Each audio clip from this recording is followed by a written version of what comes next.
তারকুল ইসলাম সেখানকার সর্বশেষ খবর জানাবেন। কি পরিস্থিতি, ভোট গ্রহণ কোন পর্যায়ে রয়েছে এবং কি সর্বশেষ খবর সেখানকার?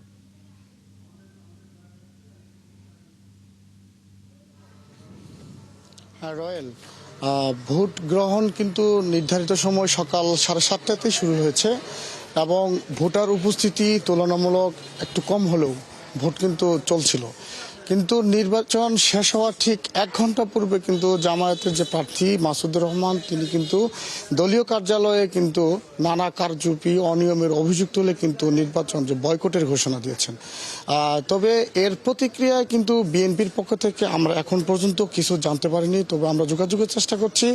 তবে বিএনপির যে কর্মী যারা রয়েছে যাদের সাথে আমরা কথা বলার সুযোগ হয়েছে তারা কিন্তু আমাদেরকে যে জানিয়েছে এটা কিন্তু জামাত একটা মিথ্যা অভিযোগ দিচ্ছে। তারা নির্বাচনে নিশ্চিত পরাজয় জেনেই তারা এই অবস্থানটা তারা নিয়েছে। তবে জামাতের শক্ত অবস্থান, জেলা জামাতের যে আমির হাফিজুর রহমানের সাথে আমরা কথা বলেছি এবং নির্বাচন পরিচালনা কমিটির যিনি প্রধান ছিলেন গোলাম কিবরিয়া তার সাথে আমরা কথা বলেছি এবং প্রার্থী মাসুদুর রহমানের সাথেও আমাদের কথা বলার সুযোগ হয়েছে।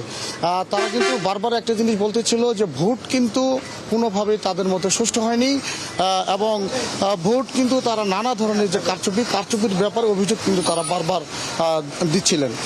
আমরা কিন্তু মাঠ পর্যায়ে অনেক ভোটারদের সাথে আমরা কথা বলেছি এবং কেন্দ্রে আমরা সকাল থেকে কিন্তু আমরা অবস্থান করেছি। তবে আমরা নানা ধরনের কর্মকর্তা এবং আইন শৃঙ্খলা রক্ষাকারী বাহিনীর সবার সাথে কিন্তু আমরা কথা বলেছি। আমরা কিন্তু ভোটের তেমন কোনো অনিয়মের তথ্য আমরা ওইভাবে পাইনি।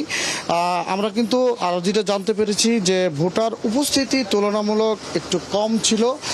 সেক্ষেত্রে ভোটাররা যেটা আমাদেরকে জানিয়েছে যে এই নির্বাচনটা গুরুত্বপূর্ণ হলেও অনেক ভোটার কিন্তু শেরপুরের বাইরে অবস্থান করছে নানা পেশাগত কারণে এবং যার কারণে তারা ছুটিতে কিন্তু আসলে বাড়িতে আসেনি।